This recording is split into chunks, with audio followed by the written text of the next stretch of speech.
basketball player for the NBA and take over my dad's business. Yeah. Why do you want to be a basketball player for the NBA? Because I love basketball and it looks fun. I want to be a princess. Why do you want to be a princess? Because they are pretty. Okay, Ethan, what do you want to be when you grow up? No. Astronaut. Yeah, you want to be an astronaut? Why do you want to be an astronaut? Because I love space. You like space? Hey, Annie, what do you want to be when you grow up? A teacher. A teacher? Why do you want to be a teacher? Because I really like school and I love reading. What do you want to be when you grow up? I want to start to play. You want to be a soccer player? Yeah. Why do you want to be a soccer player? Because I like to hit the ball in the net. Yeah. Make stories. Score points. Kelsey, what do you want to be when you grow up? A nurse. Why do you want to be a nurse? Because I want to take care of babies. We spend nearly half of our life working. How often do we have a chance to unplug from our daily regimen of earning an honest living? How many of us feel consumed, backed up, like every day we lose a small piece of our dreams, or a piece of who we are, living paycheck to paycheck? The purpose behind the making of this DVD is to offer some possible answers to some very meaningful questions. As in athletics, have you ever asked yourself, at this stage of my life, how many timeouts do I have left? This documentary, or Short Timeout, was created to empower you to live a more meaningful life between the lines. I actually took a film crew with me and went on a stretch and interviewed people like you and me who earn an honest living. This is interesting. Enjoy. I must say I was more than a little nervous bringing a few cameras to randomly interview the working class. I warn you, parts of the journey are bumpy and a little uphill. Let's go to the hard-working people that work on a time clock, hours for dollars. What were you making per hour? I went from $6.50 and I got a raise up to, I think right now I make $10.25. $10.25 an hour. Awesome. What are the things you like about your job? I like interacting with customers. I started at $9 an hour. Okay. And now I make $10 an hour. So Melissa, what do you do here in the office? I'm the receptionist and I answer phones. I get to work on a typewriter. If you don't mind me asking, do you work at South? Time clock. Time clock. Do you mind sharing about what you started at? What I start at or what I'm still at? I'm just at $8.50 right now. Maybe what are some of the challenges that you don't like about a time clock per se? So if you wake up late or if you're sick, if you're on vacation, whatever, and you don't have vacation, you don't get paid for any of it. In order for us to provide the possible solutions, it is critical that we go into a variety of working trenches to uncover the reality of a payday. After our visit to the time clock, next we interviewed corporate employees on salary to get inside and look what climbing the corporate ladder feels like. Say some of the challenges would be in working in just a general corporate environment. You know, there are always different personalities that you have to balance. Politics, total politics. Okay, how about going to salary? Did you find that you worked more hours or less hours? More. Yeah, now that there's a price tag on you. Yeah. So you work more hours. What are the things you like, however, about being on a salary? Versus a time clock, maybe? I don't know. If I have vacation planned, I'm still getting paid while I'm gone.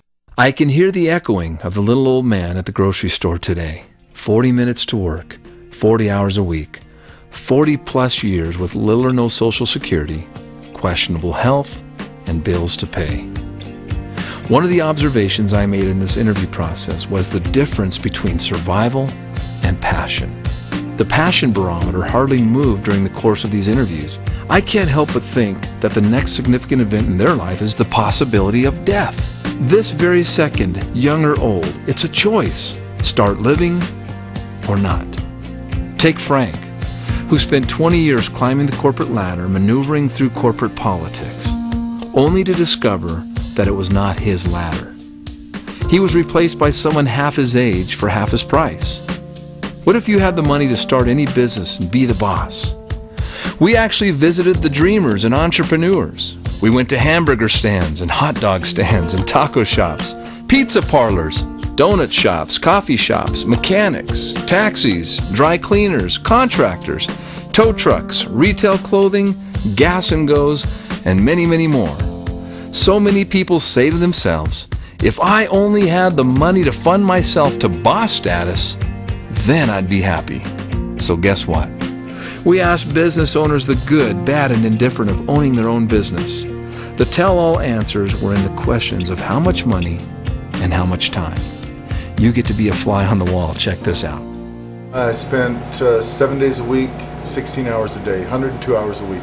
Oh, 102 hours a week. Did you take a vacation? I took 4 days off the first year. How many cups of coffee you need to sell a day to pay your overhead and break even? At least 100 cups a day. Para negocio éxito, ¿cuántos ropas al día para éxito? Bueno, casi por lo regular 100, 150 al día. Just to start your pizza place, what kind of investment did it take from you? It took me roughly about $100,000. First year I opened, I went through about 30 employees. Maybe 400 burgers a day. 400 burgers a day. We're going to order. To start the business, it was in excess of $1 million capital. Total capital probably somewhere between $7 and $9 million. Wow. So payroll's pretty up there? Yeah, it's in excess of $500,000 a month. I work almost 12 hours every day. Almost 12 hours every day. Y más o menos, ¿cuántos postres al día para éxito en el negocio? 1,000. 1,000? Yeah.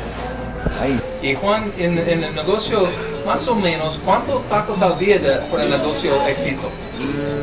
Probablemente hacemos como 200 a 300 tacos por día. Okay, I'm here with Steve, who's a general contractor. And Steve, how long have you been doing contracting work?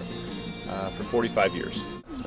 That's the hardest part about what I do. I'd like to retire, and I have no retirement. There is nothing there. I mean, Social Security is not even going to be there when I retire. Now that we've defined hourly, salary, and owning your own business, or 40/40 hindsight, instead of looking hindsight, let's have foresight. Let's discuss what we call residual eyes. So what is the difference between 40/40 hindsight and residual eyes? While they both have something to do with your vision, one sees the future, while the other, regretfully, sees only the past. So imagine having your own ladder, climbing it, and putting forth the same hard work and effort. So the question is that of your vision. Are you headed to 40/40 hindsight? We caught up with Kathy, owner of a large, healthy grocery store, running her conventional business with one foot in her home-based business, residual income. Whether it's in network marketing or whether it's in traditional business, you're going to work hard. But in network marketing, you don't necessarily have to work as hard so long because you've got the residual income coming in. Where in a conventional business, you're going to work long and hard for a long time. Cool. Okay, so now we're going to show you how things look through residual eyes. If you could afford 30 or 40 of these and you got a piece of every single toe that went out every week, every month, You wouldn't have to work again. Okay, final question.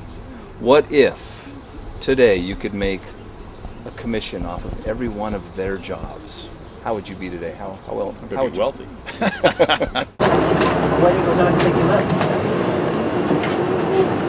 How many cars go by to get a ride? I'm curious. Pardon me? How many cars do you think have to go by before you would get a ride? Well, considering where I'm at, probably a couple hundred. Couple hundred? Time we went to Jamaica. And I think it's really key because if you have the right people in your organization and you train them properly and you really are a family, you can let them go, you don't have to babysit them, and when you come back, good things happen. Yeah, I've worked conventional businesses. I've owned my own businesses for over 35 years, and after being in network marketing, and there's no way I could go back to what I've done previously. I'm unemployable. I'm unemployable. I'm unemployable. Okay, now that you have residual eyes, let's get that business started.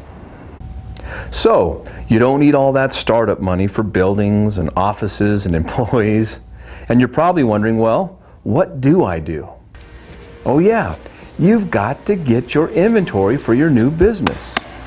So now you get all excited because it's on its way to your house, and here comes that truck.